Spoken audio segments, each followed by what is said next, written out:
नेपाली बजारमा आइतबार सुन चाँदीको भाव केही घटेको छ। सुनको भाव प्रति तोला 400 रुपैयाँले घटेर छापावाल सुनको भाव तोलाको ९८,४०० रुपैयाँमा आएको छ। यसैगरी तेजाबी सुनको मूल्य तोलाको ९७,९०० रुपैयाँ निर्धारण भएको नेपाल सुन चाँदी व्यवसायी महासंघले जनाएको छ। यसैगरी चाँदी प्रति तोलामा 25 रुपैयाँ घटेर 1345 रुपैयाँ कायम भएको छ। शुक्रबार छापावाल सुनको भाव तोलाको 98,८०० रुपैयाँ कायम भएको थियो। यसैगरी तेजाबी सुनको मूल्य तोलाको ९८,३०० रुपैयाँ रहेको थियो भने चाँदी तोलाको 1370 रुपैयाँमा कारोबार भएको थियो। नेपालको वैदेशिक व्यापारको झण्डै 2/3 अंश भारतसँग छ। द्विपक्षीय व्यापारमा दक्षिणी छिमेकीसँगको यो सम्बन्धले सधैँ एउटा भाष्य निर्माण गर्यो। नेपाल आर्थिक रूपले भारतसँग परनिर्भर छ।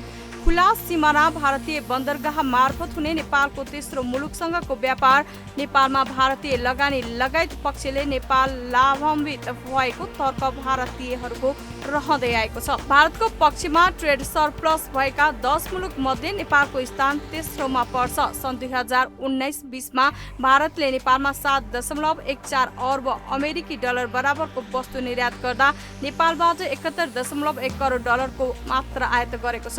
यसले स्पष्टै देखाउँछ गत वर्ष नेपालसितको द्विपक्षीय व्यापारबाटै भारतले 6.43 अर्ब अमेरिकी डलरको कमाई गर्यो। भारतको कुल वस्तु निकासी गन्तव्यका आधारमा नेपाल 10औं स्थानमा छ। सन् 2019-20 मा भारतको कुल निकासी व्यापार मध्ये नेपालको अंश 2.16% छ। तर आयातमा भने यसको ठिक उल्टो अवस्था छ।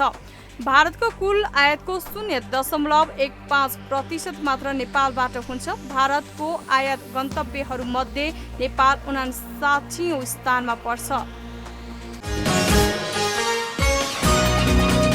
कोरोना भाइरसका कारण उद्योग व्यवसाय क्षेत्र अत्यधिक प्रभावित बन्दै गएपछि प्रत्यक्ष वैदेशिक लगानी एफडीआई तत्कालका लागि झनै चुनौतीपूर्ण भएको छ। तर आकर्षक परियोजना छनौट भए अहिले पनि एफडीआई को सम्भावना भने रहेको सरकारको बुझाइ छ। विश्वका सबैजसो देशमा कोरोनाको प्रभाव परेकोले विगतको जस्तो सामान्य प्रयासले मात्र अब लगानी ल्याउन मुस्किल देखिएको सरकारको ठहर छ।